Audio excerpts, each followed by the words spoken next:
네, 산골의 아침. 오늘 말씀은 히브리서 11장 39절에서 40절 말씀입니다.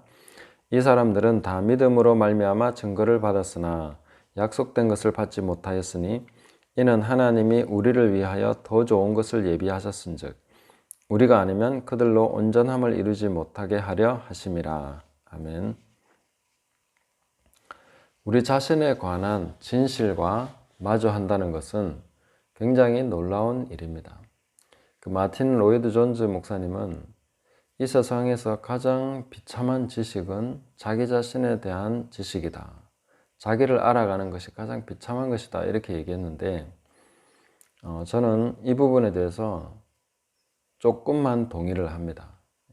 왜냐하면 우리 자신의 죄성과 고쳐지지 않는 그런 부분에 대해서 굉장히 아픔을 가지고 있고 저 역시 오랫동안 씨름해오고 있고 고통스러운 지식인 것은 분명합니다. 그러나 성경이 말해주고 있는 우리 자신에 관한 지식은 굉장한 것입니다. 아주 놀라운 것입니다. 이런 부분에 대해서 알아가는 것이 너무나 중요한데 우리는 비참한 지식, 우리 자신에 관한 비참한 지식에만 상당히 몰두하고 있었던 것을 볼 수 있습니다. 저 역시 고신에서 자랐고 지금까지 그런 배경에서 계속 신앙생활을 해왔는데 성경을 읽어보면 우리 자신에 관해서 엄청나게 놀라운 이야기들을 많이 해주고 있습니다.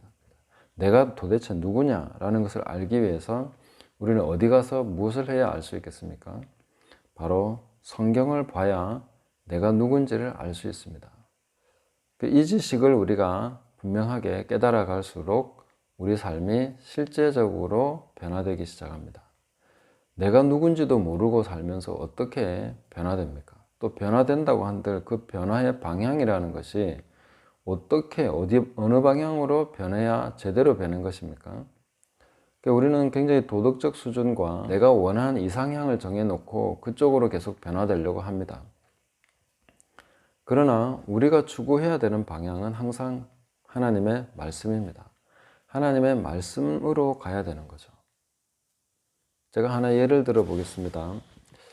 이 예를 통해서 우리가 한쪽으로 많이 치우쳤다는 걸 좀 이야기 드리고 싶은데요. 한 아이가 엄마 품에 안겨서 자고 있습니다. 그런데 아이가 자는 동안에 엄마가 이제 강을 따라 흘러가는 배를 타게 됩니다. 그 아이가 자다가 이제 눈을 번쩍 뜨니까 모든 세상이 움직이고 있는 거죠. 나무도 움직이고 있고, 산도 움직이고 있고, 집들도 움직이고 있고, 다 쫙 뒤로 계속 가고 있는 거죠. 그걸 보고 있는 것입니다. 그러다가 이제 목적지에 도달해서 배에서 내립니다. 그리고 내리고 나서 안녕히 가세요 하면서 보니까 움직이는 것은 배뿐인 거죠. 세상이 다 움직이는 줄 알았는데 실제로 움직인 것은 배만 움직이고 있었던 거죠. 우리가 신앙생활을 하면서 그런 식으로 하기가 굉장히 쉽습니다. 그 자기중심적이고 자기 세계에 갇힌 그런 시각으로서 보면은 다른 모든 것이 그렇게 가는 것처럼 보이지만 실제로는 자기만 한 방향으로 계속 움직이고 있었더라 하는 것을 알 수가 있습니다. 그래서 있는 그대로의 모습들을 보기 위해서는 하나님의 말씀을 보아야만 합니다. 하나님의 말씀만이 우리에게 정확한 지식을 전해줄 수 있죠. 우리의 신앙적인 전통도 굉장히 중요합니다. 그렇지만 우리의 신앙적인 전통 속에 하나님의 말씀과 맞지 않는 부분 혹은 한 부분만 지나치게 강조한 부분 이런 부분들은 균형을 잡아줘야 되고 아닌 것은 또 깨줘야 됩니다. 그런 식으로 우리는 계속 발전돼 나가야 되는 거죠. 제가 이 부분에 대해서 얘기하다 보면은 사람들이 어떤 번영신약이 아니냐 이런 식으로 또 몰아갈 가능성이 꽤 많습니다. 마치 이런 관점은 비유컨대 이런 이야기입니다. 자기는 청소부고 모든 것을 자루에 다 쓸어 담는 이런 식으로 사고를 하는 사람들이죠. 번영신학을 만든 분들 누가 있습니까? 아무도 번영신학을 만든 사람은 없습니다. 조용기 목사님이 번영신학의 원조라고요? 조영기 목사님은 자기 신학을 번영신학이라고 한 적이 없습니다.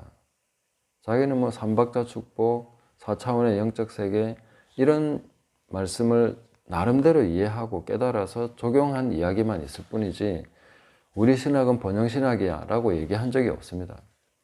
그런데 그걸 비판하는 사람들이 자료를 하나 만들었죠. 번영신학이라는 자료를 만들어서 그런 이야기들을 다 거기다 쓸어 담는 거죠.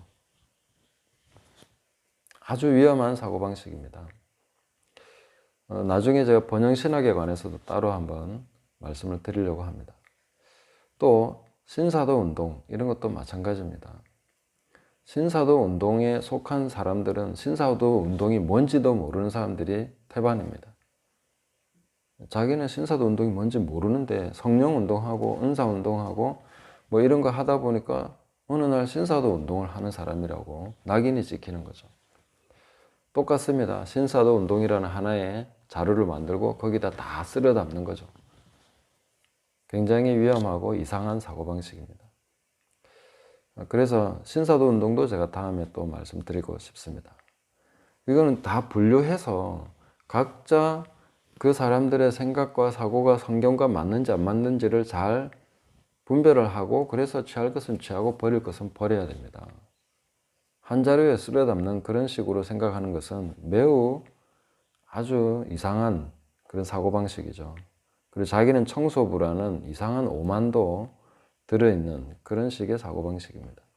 우리는 겸손하게 모든 것을 분별해 봐야 되는 것이지 하나에 쓸어 담아가지고 저건 신사도 운동이야, 저건 번영신학이야 이런 식으로 얘기하는 것은 아주 잘못된 것입니다. 오늘 이 말씀을 보시면은 이렇습니다. 이 사람들은 다 믿음으로 말미암아 증거를 받았으나 약속된 것을 받지 못하였으니 믿음은 바라는 것들의 실상이고 보지 못하는 것들의 증거라고 했습니다. 그런데 여기 11장에 기록된 모든 사람들은 믿음으로 증거를 받은 사람들이고 약속을 받은 사람들은 아니다. 그럼 약속을 받은 사람들은 누굽니까? 바로 우리 세대, 예수 그리스도께서 십자가를 지시고 부활하신 그 이후의 세대, 오순절 성령을 받은 이후의 세대들을 이야기하는 것입니다. 그 세대들에 대해서 40절에 이렇게 말합니다. 이는 하나님이 우리를 위하여 더 좋은 것을 예비하셨은즉 우리가 아니면 그들로 온전함을 이루지 못하게 하려 하심이라. 자, 우리를 위해서 더 좋은 것을 하나님이 예비하셨답니다. 아니 히브리서 11장에 이런 위대한 믿음의 사람들보다 더 좋은 게 있을 수 있겠습니까? 그런데 우리를 위해서 하나님은 더 좋은 것을 예비하셨다고 얘기해 주고 있습니다. 그게 바로 우리라는 거죠. 우린 그런 사람들이라는 거죠. 근데 우리는 마냥 히브리서 11장을 보면서 주눅들기만 하고 우리는 저렇게 왜 살지 못할까? 이런 식으로 생각하고 있다는 것이 얼마나 잘못된 생각입니까? 우리가 가지고 있는 하나님이 우리를 위해서 예비하신 것이 과연 뭐지? 무엇일까 하는 것을 우리는 분명하게 알고자 해야 됩니다. 예수님이 세례 요한을 가리키시면서 여인이 낳은 자 중에 세례 요한보다 더 큰 자가 없다고 말씀하셨죠. 그러나 또 뭐라고 말씀하십니까? 그러나 천국에서는 지극히 작은 자도 그보다 더 크다. 세례 요한은 구약의 마지막입니다. 그리고 예수님께서 말씀하신 지극히 작은 자도 그보다 더 크다고 말씀하신 것은 예수 그리스도로 말미암아 성령을 받고 거듭나는 그 세대에 대한 새로운 이야기를 말씀하고 계신 것입니다. 오늘날 우리가 바로 그런 사람들입니다. 그러면 그게 뭐냐 하는 것을, 우리를 위해서 예배하신 더 좋은 것이 뭐냐? 이 위대한 사람들이 우리가 아니면 완전해질 수 없다고 얘기하고 있는데 과연 그럼 우리는 뭐냐 하는 것에 대해서 온전한 이해를 하고자 굉장히 노력을 해야 됩니다. 그리고 히브리서 12장부터 쭉 이어지는 이야기들이 바로 그런 이야기를 해주고 있는 것입니다. 여기에 대해서 관심이 있으십니까? 이것을 알고자 하십니까? 우리 자신에 대해서 알아가는 것은 너무나 놀라운 이야기고 굉장한 일입니다. 물론 비참한 것은요, 우리가 죄성이 있고 그 죄에 대해서 아직도 벗어나지 못한 부분들이 있다는 거, 그런 걸 인정하면서도 회개하면서도 우리는 거기에만 머무르면 안 됩니다. 그럼 과연 하나님이 우리에게 주신 약속이라는 것이 뭔지에 대해서 알아가고 나의 자신이 이런 사람이구나. 예수 그리스도 안에서 거듭난 존재라는 것이, 거듭난 나는 굉장한 존재구나. 이 부분에 대해서 알아가야 됩니다. 신앙생활은 어떤 외적인 행위에 계속 집중하기보다 존재라는 것을 깨달아 가야 됩니다. 존재로부터 나오는 거기 때문에요. 이걸 계속 알아가기 위해서 애를 쓰셔야 되고, 신약 성경은 거기에 대한 풍성한 이야기들을 해주고 있습니다. 내일부터 이어지는 히브리서 12장 말씀이 바로 그런 이야기들이고, 또 사도들의 서신들이 다 그런 부분에 대해서 얘기해 주고 있고, 요한계시록 마지막 부분에서 거룩한 성 새 예루살렘 성은 바로 이 완성된 이야기를 해주고 있는 것입니다. 오늘 우리가 나 자신에 대해서, 예수 그리스도 안에 있는 우리 자신, 나라는 존재에 대해서 더 깨달아가기를 사모하셔야 됩니다. 이 바라는 것들의 실상이 우리에게 지금 와 있기 때문에 여기에 대한 무지함은 용납하면 안 됩니다. 계속해서 알아가려고 하셔야 되고 깨닫기를 사모하셔야 되겠습니다.